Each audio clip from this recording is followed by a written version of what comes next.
everyone. Do you want to be inspired by extraordinary courage and real-life stories? Well, you've come to the right place. Welcome, everyone, to a good place where truth and integrity meet.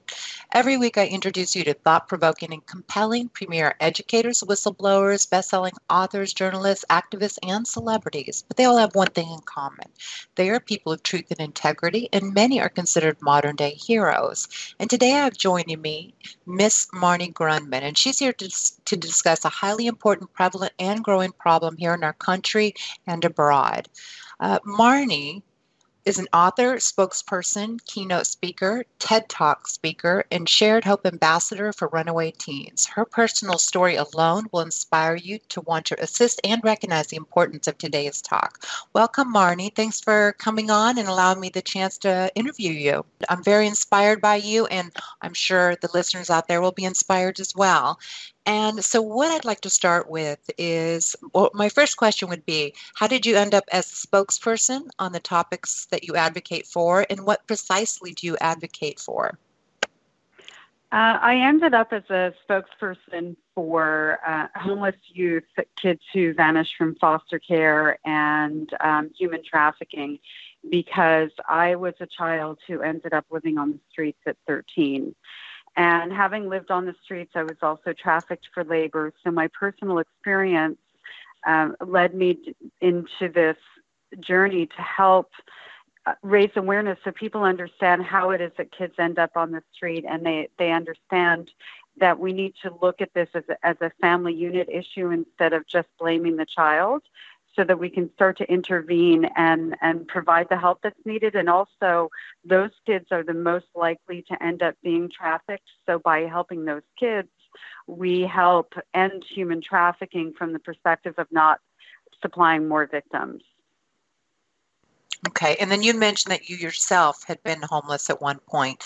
How did you end up homeless? What was going on in your world that you felt that it was better to be homeless than be in your home?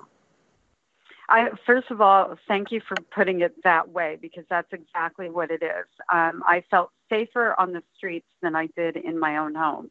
From the time that one of my first experiences is my mother dropping me out of a 2-story window when I was 5 years old, and that's when I started to run away. I experienced emotional, physical, and sexual abuse within the home.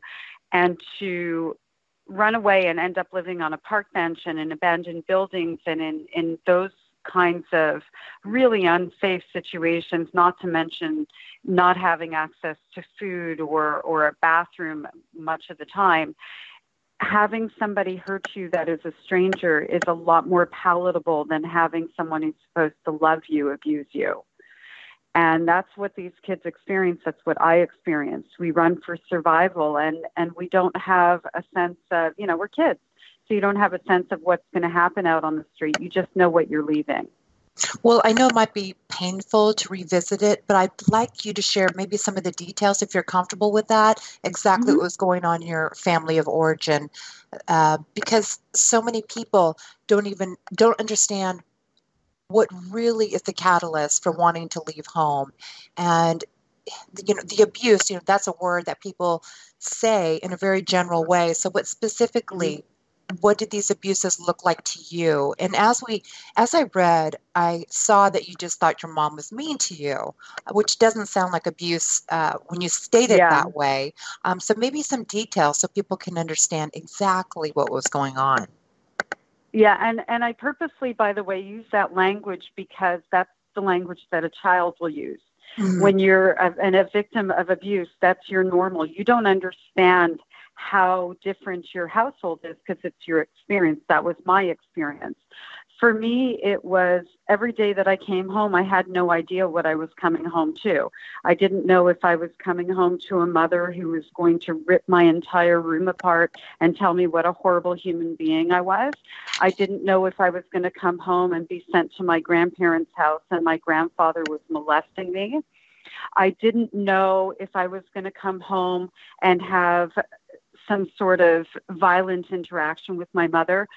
Most of my mother's abuse was that she was mean to me, that she was belittling to me, that she would go off into these rages, and they were terrifying.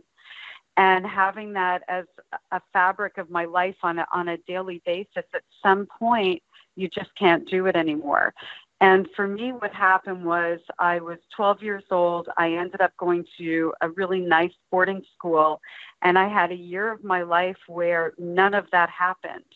And it gave me this contrast of, oh, wow, this is what life is supposed to be like. Well, boarding school ended. I went back to my mother's home, and it all started all over again, and I simply couldn't cope with it. And words hurt. Language matters. And the people who are supposed to love you when they're tearing you down on a daily basis, it's devastating, and it becomes too much. And the other unfortunate part of that is that kids don't have the skills, because it is our experience, to be able to say, you say, my mom's mean to me. Okay. Well, my mom's mean to me, and she dropped me out of a 2-story window and got away with it. That's a whole nother level of mean. And that's forgiveness, because we don't ask the right questions.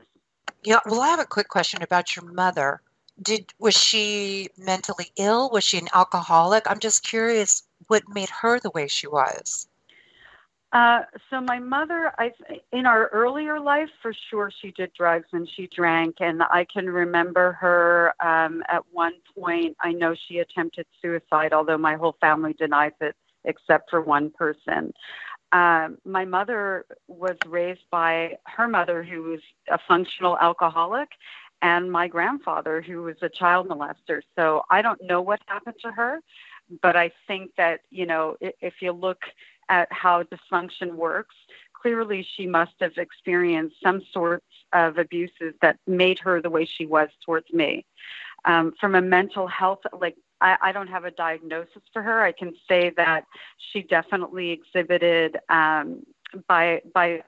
borderline personality disorder, narcissism, those types of behaviors as we know them now, but I don't know that would be her diagnosis. I wouldn't be able to say that. Right. She's definitely a product of her own environment, and I don't feel angry with her anymore. If anything, I feel like, whatever happened to her that put her in the past for what happened to me is just tragic.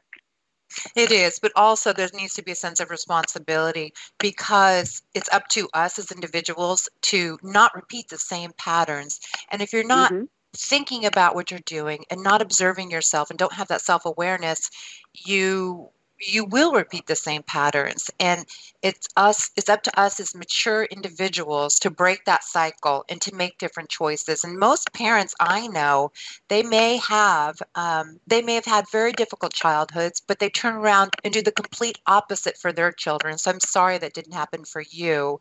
I'm sure the drug use also kind of exacerbated things as well. For sure. Yeah. So was there one particular instance and you just said, that's it, I'm leaving? Because I understand you went to a place where you actually saw stability and normalcy and structure. Yeah. And you come home and you just said, that's it, rather be homeless. Well, that's the thing. That's not what you say. So what happens is there's an incident and a child runs. So what would happen is there was either an altercation with my mother or something that I knew was coming, and I would run away. And I'd run away for a few hours, or I'd get picked up by the police, that they would find me. Kids who run away from home, they very rarely the first time out end up on the streets the way that I did. The way that kids end up on the streets is the way that I did, where you're running repeatedly, and then the police know you as a habitual runaway, and now you're labeled a problem child. So nobody is looking beneath the surface.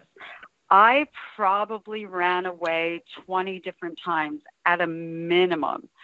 And the time before I ended up on the streets for the year and a half, I ended up staying out all night because I got into a car with a man who sexually assaulted me. But from that, I learned I could stay out all night. I don't know how that connection came to be. But then the next time I ran away, that was it. I was gone. I found a lounge chair on the beach, and I slept there, and then I continued on, and it just became my life. I fell into it. Mm-hmm. And that's the norm for kids who run. Mm-hmm. How are you feeding yourself? I would sit outside 7-Eleven. That was the beginning of it, and I would just hope that somebody would feed me. I would hope that somebody would give me change. Sometimes they did. Some days I went hungry. I think the max number of days that I didn't eat was probably 4, other than like water from a public bathroom sink. I would steal food from grocery stores when I learned how to do that. I actually ended up in juvenile hall for a couple of days for doing that. And then they put me into a foster home, and the foster home, the other kids in the home threatened me, and I ran away from the foster home. I was literally in a foster home for all of 2 hours. Yeah, it's something I was curious about. It's like, why didn't the police intervene, local authorities? Why didn't the Department of Human Services? Why weren't they involved? And you answered a bit of that. And then they just didn't look for you after you left that home?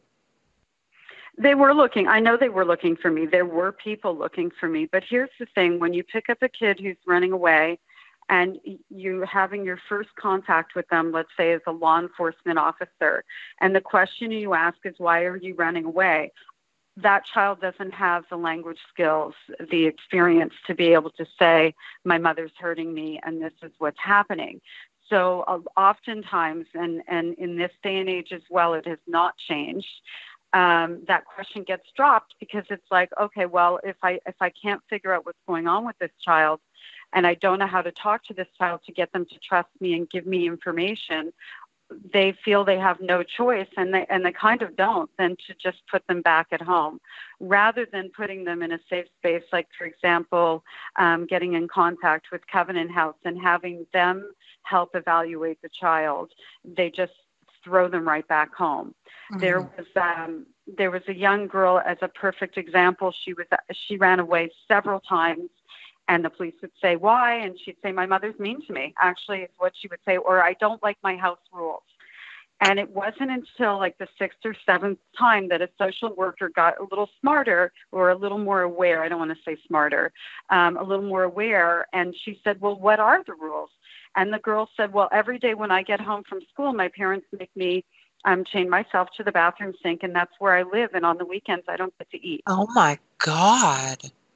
But Yeah, I just can't believe some of the stories. Yeah, it's unbelievable. I mean, I've heard stories like that, as you know, before the interview. We talked about myself as a foster parent, and I've had trouble, but usually it's after they turn 18, and when they're in their environment, in an unhealthy environment for many years as a child, it really does. It affects them their entire life, and homelessness affects them their entire life.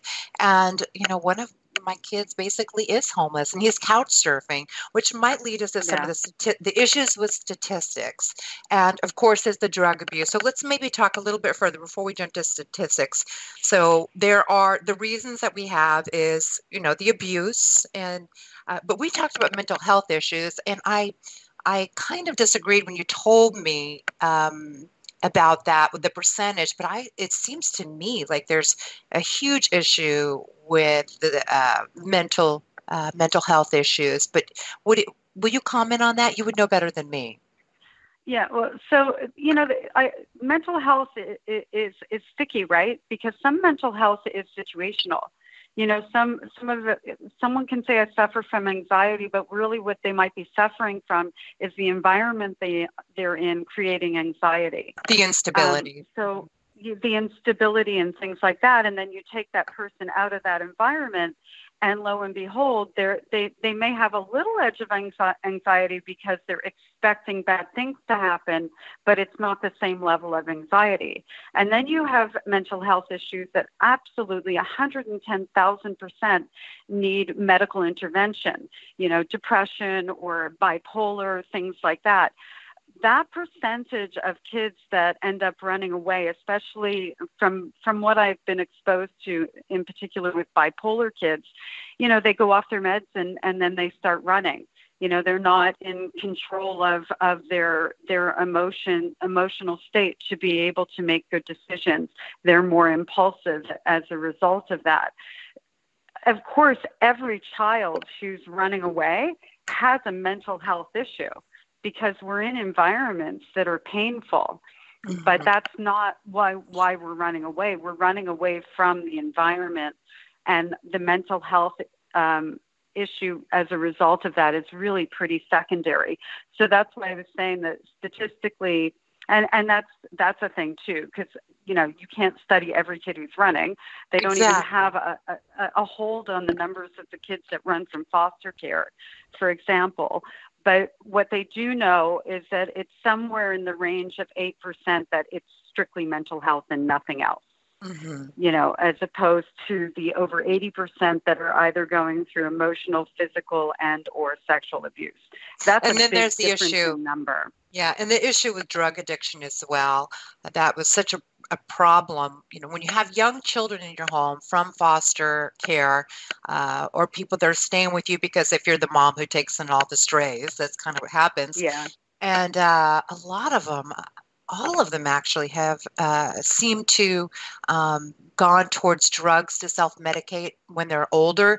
A lot of people tell me, you know what, they're going to even out, they're going to work it out. It's just because they had been in an environment so long.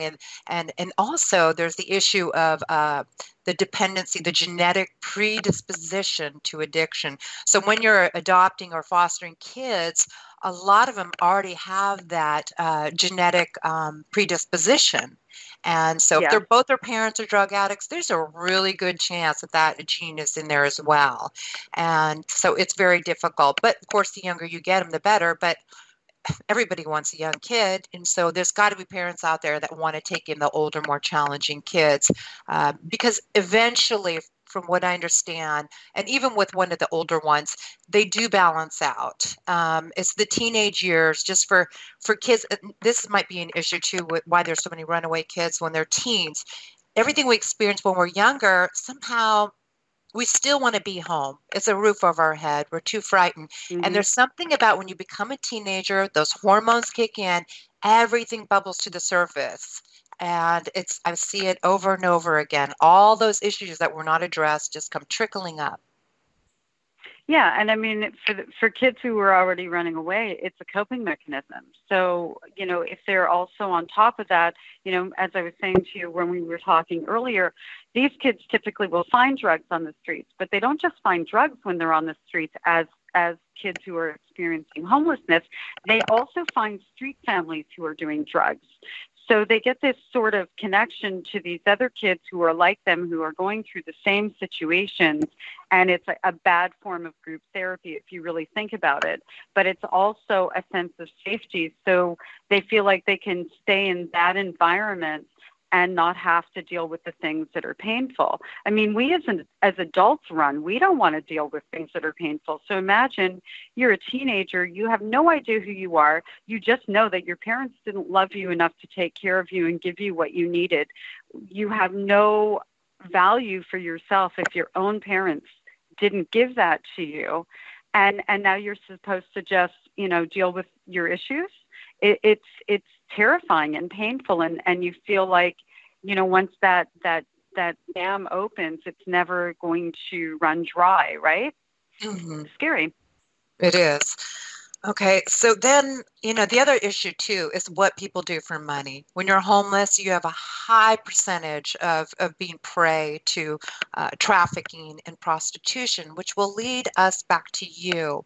And I remember reading somewhere that you said a prostitute saved your life. Would you like to share that story? Yes. So, and she's the reason that I only ended up being trafficked for labor and not sex, actually. I was on the streets maybe about a month, very, very early on, and I had lost my food source, which had been sitting outside the 7-Eleven because the owner wanted me gone. I was an eyesore. So I'm laying on a park bench, and I'm going to do the short version, of course. And this lady happens by, and she starts talking to me, and she asked me if I was hungry. And I thought, well, that's a trick question. Of course I'm hungry. Like, I've been out here for 2 days, And so she brought me into her home. She fed me. She let me take a shower. She let me spend the night there. And I'll never forget it because when I spent the night with her, she only had a little bed off in the corner. And I slept with her in the bed, and she wrapped her arms around me. And for someone who had not felt safe in a really long time, it made a huge impact, much more even than the food she fed me. Anyway, the next day, she told me that I could come back, but that I would have to just stay outside while she worked. And I had no idea what she was doing.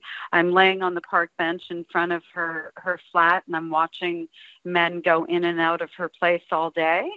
And then she lets me come back. Well, the next morning, she asked me if I knew what she did for a living, and I didn't. So she explained to me that she sold her body for sex and that she did drugs, and she wasn't really sure which came first. And she made me promise that I would go home. And, you know, for me, that wasn't an option. So I promised myself that I would never sell my body for sex. So she saved my life, like in 2 days' time, because she was so early on in my homeless experience. When I left there, I kept that promise to her the entire time that I lived on the streets. And you also didn't do drugs. I'm sorry, I thought you were done. And I also did not, and I also did not do drugs. That had more to do with the fact that I watched my mother doing drugs. Like, I didn't physically see her, but I watched the behaviors as a result of the drugs that she did. And I saw her as being very out of control, and I didn't want to be out of control. So I had this weird awareness of that was never going to be an option for me. Mm-hmm. And then what did you do until you were an adult? So you didn't have a place to go, and this woman helped you out significantly. What did you do the rest of the time until you became an adult? So for a year and a half, I lived as a homeless youth. I lived in abandoned buildings, in apartment complex saunas, and on park benches. And at 14 and a half, I happened to luck into a job as a cocktail waitress, believe it or not. And from that point on, I was employed, and I was able to basically take care of myself. I mean, there were times I was still hungry because I could only afford my rent. But from that point on, I was off of the streets. And then later in my adult life, I was lucky to meet someone and marry somebody who, we're divorced now, but marry someone who was very stable, who had a background in psychology. So he was a really good stabilizing force in my life that helped me grow up into who I am today, really. And he had 2 kids from a previous marriage, so we raised 5 kids together, all of which are doing amazingly well because, as you referenced before, you know, some people who come from abuse, they do the opposite. And so my feeling was, I'm just going to do the opposite of what my mother did at every turn. And I spent some years in therapy, too, so that I had the support.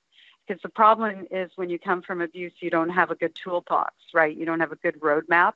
Mm-hmm. So I did seek support to be able to give me better tools to be a better parent. Mm-hmm. Well, that's really great news. That was a happy ending.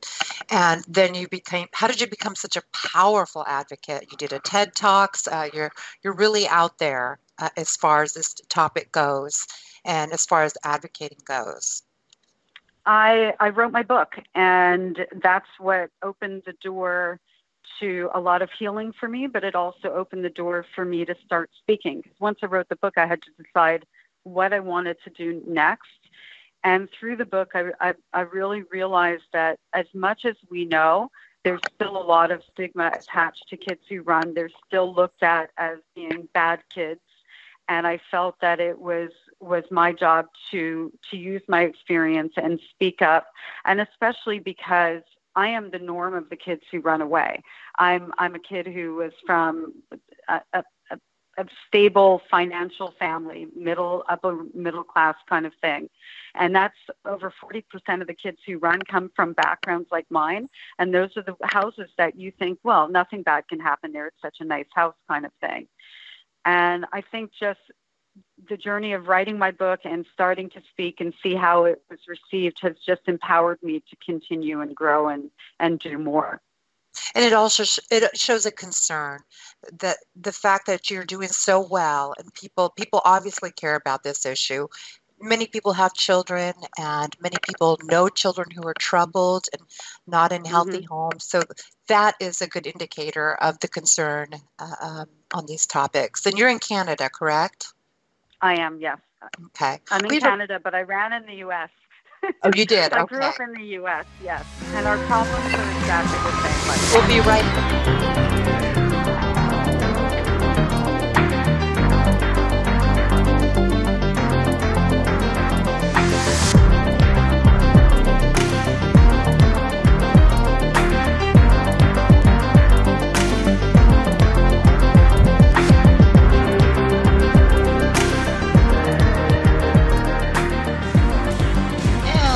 Welcome back, everybody. I'm here with Marnie Grundman. In case you're joining us late, she's an author, spokesperson, keynote and TED Talk speaker, and shared hope ambassador for runaway teens. And that's exactly what we're talking about, is runaway teens. So let's get back to what we were discussing before the break.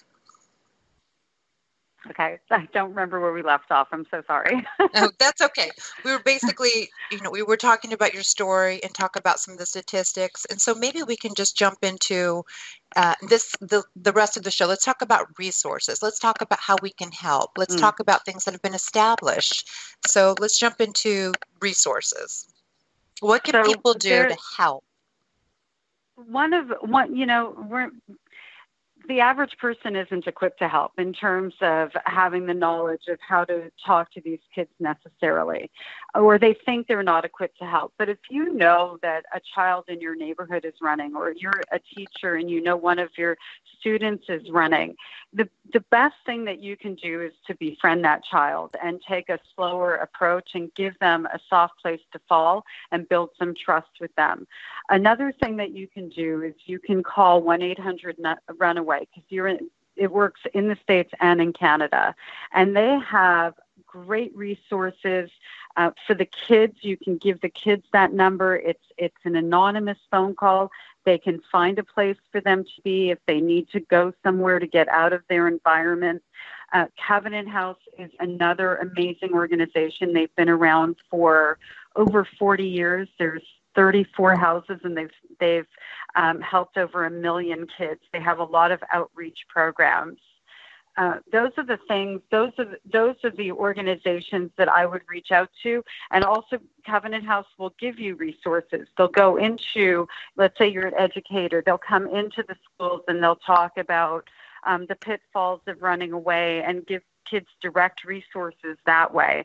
It's all about starting these conversations, and it's about not pointing out someone for being bad, but rather pointing out, okay, if you're running away, something really must be going on here that's creating this situation. And one of the things that I want to highlight that you never ever say is say, your parents must be so worried about you. Because think about it, if that's who they're running from, you've just aligned yourself with the people that are hurting the child. Mm-hmm. So those are some of the basics right there that I would support and encourage. Mm-hmm. And something to look out for, like a lot of times with runaways, it has to do with their socioeconomic status and also education. I noticed that there is many dropouts and a lack of education and understanding to even ask for help. And then, of course, we were talking part of the call about gender and sexual identity. I mean, the statistic for LBG human beings, they it's like 40% at some point run away from home. Yeah. Is that accurate? Runaway, that's so high. Runaway, it's probably even higher because, again, we don't have all the numbers. You've got on average 4,600 children who vanish from foster care every year. Some of them are brought back and found, and some of them are not, and many of them are never reported as missing.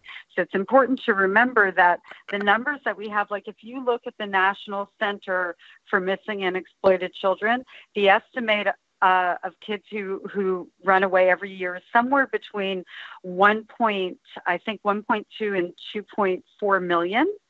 So think about the gap in there, and that gap is in there because we don't know. We really don't have hard numbers. We do know that the kids who are LGBTQ either end up running away, or a great majority of them end up being kicked out of the house for what they identify as. When they come out, there are still families out there who are still throwing these kids out onto the street and going, no, well, you can't be here if that's what you are. And there's a huge number of those kids, unfortunately. The statistics I found was 1.5 million children. And that's just the ones that are accounted for. I'm not sure which one. This study is from 2019, so it's hard to say. This is pretty accurate, but who knows? I mean, there's different statistics, and as we know, it's very difficult to figure that out. Okay, so one thing I wanted to ask you, because a lot of teens are afraid, like I've talked to kids before, why don't you go stay at the shelter for a night? And they're very I can't get any of them to go. I don't know why. Are they afraid of the police? Are they afraid of being, because a lot of them do fall into crime, which we can touch upon as well. Are they afraid of Department of Human Services intervening? Are they afraid of being institutionalized? I'm not sure what it is, because again, they don't necessarily, they're not able to articulate their fears and concerns. Well, I mean, there's a few portions to that. And because I've talked to kids who have lived at Covenant House and gone through the programs there. A lot of those kids have also ended up in a shelter at one point or another. And by the way, I never walked through the doors of the shelter. One of the reasons I never did that was because I would have just been afraid of being discovered and being sent back home.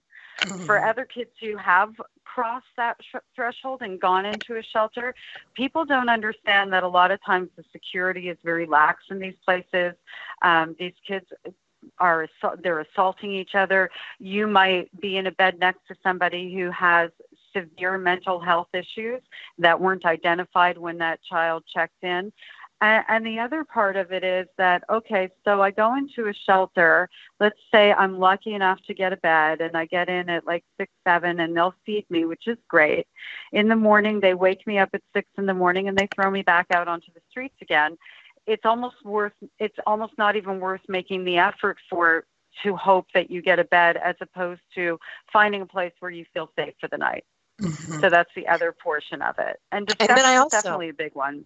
And also just from seeing, my kids and I were volunteering at a church, and I was talking to some of them because I was very curious. And these are older people, and except for a few of them. I mean, I did meet some younger ones, but some of the older ones that have been homeless for many, many years, they don't like going in the shelters because they don't want to leave their stuff. That stuff is so important to them. Yep, absolutely. And they get robbed, so it's a problem. Shelters are not, they're not a solution. I mean, it's one thing, like I know I keep referencing Covenant House, but there's a reason. I mean, they are the oldest, largest homeless youth agency in North and Latin America. And they get it right, but sometimes they don't have beds. So they're not going to turn a child away, but they might have to put them in a shelter for the night. And in doing that, they might risk losing them and having them come back because that kid wakes up in the morning and then just takes off again. There are big trust issues here. You're talking about kids who've been abused by adults who are now being helped by adults. And it's hard for them to determine whether or not that person is meaning well for them or meaning to do harm. Have you read or heard about the percentage of college students that are homeless or living out of their cars? I mean, I just recently ran across an article about that, and I was like, wow, I never thought of that. I did meet one gentleman, young. He said he was in school, was living out of his car, and I was so amazed that he could live like that and still be able to work on a college education. It doesn't surprise me. And, the sad thing, one of the sad things about that, like in terms of with foster care, college is actually paid for. There are programs, but a lot of times the foster care givers or the social workers don't make that information available, or they're not up to date on that information. But they do have programs where school will be paid for, which is great. But when you don't have parents who are helping you with housing and the things and the stability that you need, it's not surprising that these kids end up homeless. And so how are they supposed to actually finish school when, they don't know if they're going to eat the next day or where they're going to sleep the next day? We need to do, we pay to incarcerate them, but we don't pay to put them in a dorm and educate them. It's so backwards and so ridiculous and so much more expensive in the short and the long run, And the emotional issues make it difficult to even study, as well as, I'm not sure, various reasons, but I know I've worked with a few kids, actually 3 that just, they were in their senior year and dropped out as soon as they turned 18. Yep. Yeah, and that's so disheartening. Although I know one of the kids did go back and get his GED, which was, and like you said, I remember learning that, your kids will be able to have a free Oregon college education. And then I found out the percentage of kids that actually finish college is supposedly 2% 100%. I was heartbroken. I'm like, I don't even want to know that statistic. We're just going to work as if they're all going to graduate college. Yeah, well, because they have no support systems. That's the problem. And they're now. I met someone here. She's a PhD student, and she's doing a study on it that I think is really going to help us a lot in understanding that. And I know this because I went through it. But, you've got a kid who's been running away from home who ends up raising themselves, and maybe they do end up in university for some period of time, but they have no support system. They have no family. They have no one to talk to when things get rough. They don't have anyone who understands their unique situation, not having anyone to lean on. And that feeds depression and isolation, and they don't want their peers in their classroom to know that, because when you're in that situation and you're a young person, you believe that reflects poorly on you and that it's your fault. So you hide that. I mean, I hid it. I hid it until I wrote my book. People would go, "Where'd you go to school?" And I would skip through the whole part where I was homeless for a year and a half and all of that. I wore that like on the inside as deep as I could bury it for most of my life. Mm-hmm. And as a young person, that's what these kids are doing. So we're not aware of what their situations are, and we aren't building things to partner them with people that can provide the support that they need to get them through school. Mm-hmm. That makes sense. And this is kind of a bit off topic, or I'm changing gears here a little bit. I mean, most of us grew up with seeing missing kids on milk cartons. What about the percentage of people that are actually kidnapped versus the percentage of kids who run away? Is there a statistic that you can share? I think that abductions is somewhere, I don't quote me for sure, but I'm pretty sure it's under 6%. Abductions make up a small number of the kids who are missing. But here's the thing with that. When I ran away when I was 12 and I got in that man's car, if he had decided that he wasn't going to return me home, he actually returned me to my home. I would have been at that point abducted and nobody would have known. So it's kind of a hard, there are cases when they know for sure. There's cases, of course, when there's Amber Alerts involved because they meet all that criteria of being witnessed as being abducted. There's also the percentage that it's a parental abduction. But a lot of kids who run away, we can't assume that they're not returning because they don't want to. We have to assume that they are in danger because they are. Within the first 2 to 48 hours a child is on the streets, they will be approached by somebody who wants to exploit them. What advice can you give to, because I do know that I have people that listen to me and they're homeless, and I try to give them resources. What can you share with a homeless teenager or a runaway that might help them? They don't want to go to the shelters. They don't want to get help for whatever reason. They feel like they need to do it all on their own. What advice can you give them if they just don't want to seek that type of help yet? Wow, that's tough because I don't know what somebody could have said to me that would have made a difference. It's not one moment of advice. I think you're worthy of getting help, maybe would be the thing. You're worth allowing somebody to help you. You would help somebody else in your situation. You should let somebody help you now that you are there. Think about how that would feel to you. And not everybody's bad. I think the only appeal. Sorry? And not everybody's bad. They might just think people are awful because if you're homeless and you have men trying to prostitute you, and a lot of women, from what I understand, end up raped that are homeless. And so maybe they just don't understand that there are very beautiful, decent people in the world.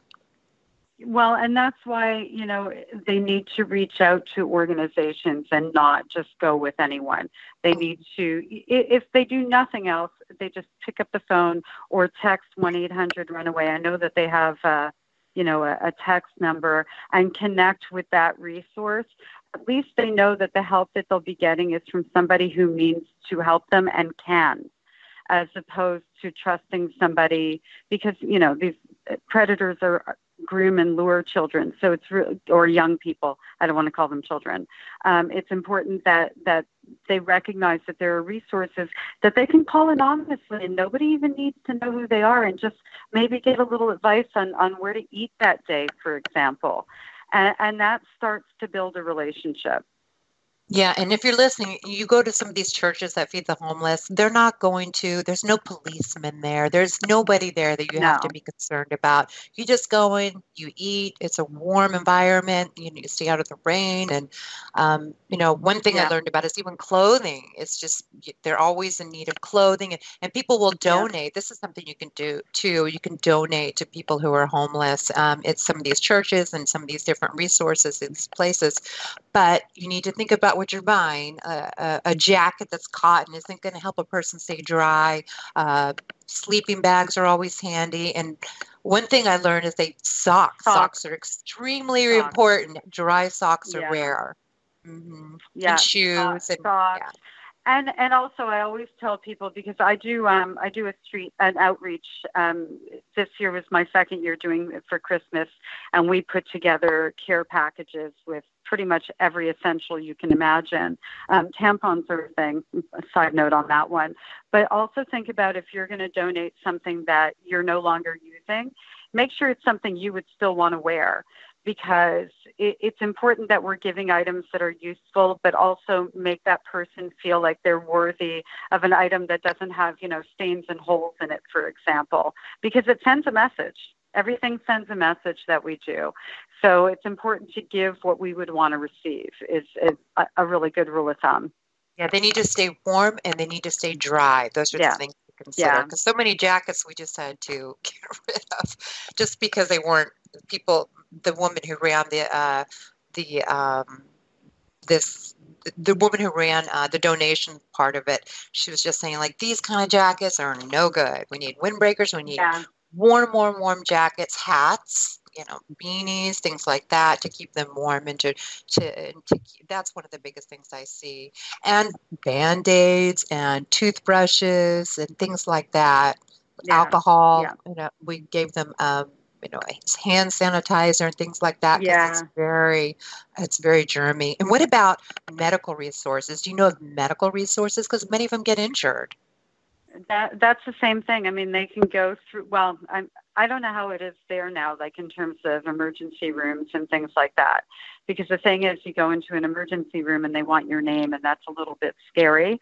They're better off. That's another one, going back to 1-800-RUNAWAY, because they can tell them what centers are in their area that will take care of them anonymously. Because I know, if it's between getting health care or getting sent back home, they're not going to get the health care that they need. There's free dental care available, haircuts. There is a lot of resources. It's just hard for them to know or to find it. I mean, most of the time you see these homeless people, they're just listening to music. They don't know anything. They don't know the resources that are available to them, or they don't care to know. And so that is something really important. So even if maybe you see a homeless teen, say, hey, there's this great resource. You can call, the phone number you just mentioned, and give them the information. And some of them don't have internet, and it is difficult for them to be aware of all the resources that are available to them, I think. Yeah, a lot of times, though, if you notice, because there's shelters that give out phones. I've had people say to me, well, how bad can it be? They have a nice phone. Shelters give out phones to people who are experiencing homelessness. And they give out phones to them because there are apps that they're able to use to find out where there are beds for that night or where resources are. And the reason that you see people on their phones, people who are experiencing homelessness on their phones outside of, a coffee shop or a fast food restaurant, is because they may not have a phone plan, but they can get the free Wi-Fi there. Mm-hmm. And a lot of them, because the shelters will give them phones, there's outreach teams too. Some of these teen shelters go out and they find the kids. They're not waiting necessarily for the kids to come and access their services. They're going out into the street. Most of the kids that are out there, even most of the adults that are out there, they stay in the same areas, and they start to form relationships with them to help bring them into the help that they need. And I cannot praise those people enough, because the dedication and the commitment that they have for those kids. And they'll find out through other kids where they are, if they go missing, another layer of missing or something like that. But there are a lot of services where they're going out into the streets and giving the kids what they need and feeding them and trying to keep them out of harm's way as best I can. Mm-hmm. And also, like I mentioned earlier, I'm familiar with people who are, and they are in drug addiction, which also makes it difficult for them to want to seek help. And there are free ways of getting help, and AA is free. You can find that as well. I'm sure that's a resource as well on the phone number. But because we're running out of time, I want to talk about what you do, where people can reach you, talk about your book. And also, we ran out of time, but that letter to the judge, we'll talk briefly about policies. You wrote a letter to the judges in regards to policies, and it was so profound, so powerful, and that is on your website. So go ahead and plug your website. Dear judges. Yeah. Sorry.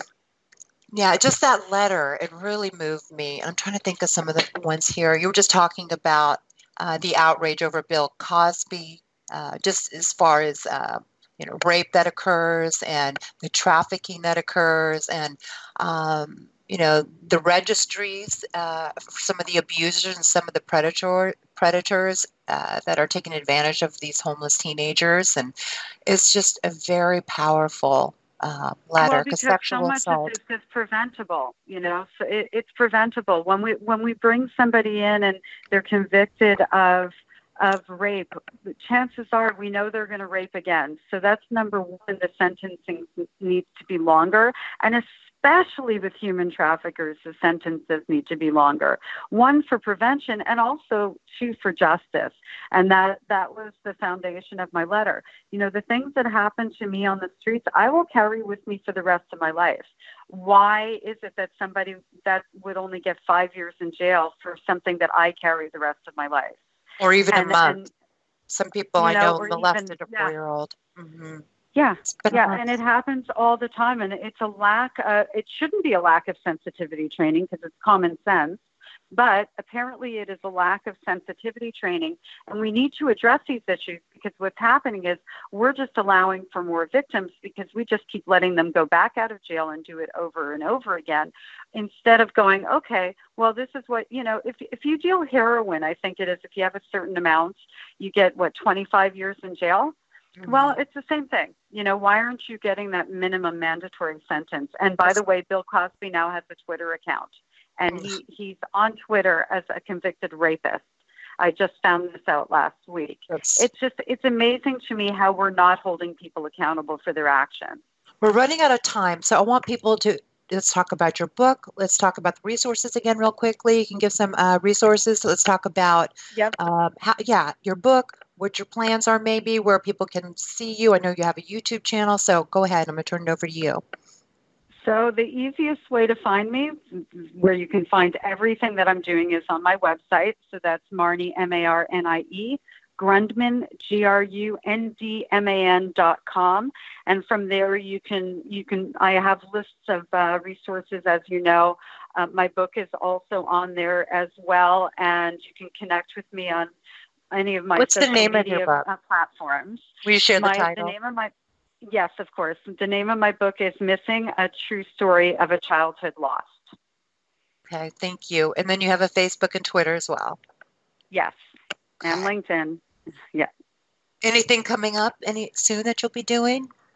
Right now I'm working on a project where I've become the ambassador for fashionhope.org, and what their project is to bring really gently used clothing into human trafficking recovery shelters, so that we can give people who are survivors a fresh start with a fresh new look and a better sense of self to get back out into the world and work and that sort of thing. I'm also working with Freedom United for a bill we're trying to pass through Congress to provide more housing for homeless youth, so that they don't fall prey to they don't fall prey to trafficking. If we house them and we get to them before the predators do, we prevent more victimization. So those are the two main things that I'm doing right now. Well, thank you. You're quite the story of a survivor, and not just a survivor. You've heard this before, but it's someone who thrives. And this is Thank definitely you. something that we need. We all need to contribute on some level, and be aware of it. Don't just walk by people. Just be aware. See if you can buy them a sandwich. Uh, let them know a resource, anything like that. Because, one of the things that I really like is a moment of kindness can save a life. Remember that. A moment of Absolutely. kindness can save a life. And again, we just have a few more seconds. If you want to see some of my previous interviews, you can go to agoodplacewithella.com, and I'll be posting your video there as well. And I just want to give a thank you to the wonderful listeners and for the caring individuals that take the time to listen and that become involved and are awake to what's going on, having the courage to pay attention to these type of things. And thank you to the station owners. They are amazing people. Truth Frequency Radio is an amazing channel. And until next week, I'll see you then. And everybody have a good week. Thank you so much, Marnie. I appreciate the interview. Thank you. Thank you. Thanks for having Bye, me. everybody. Thanks so much.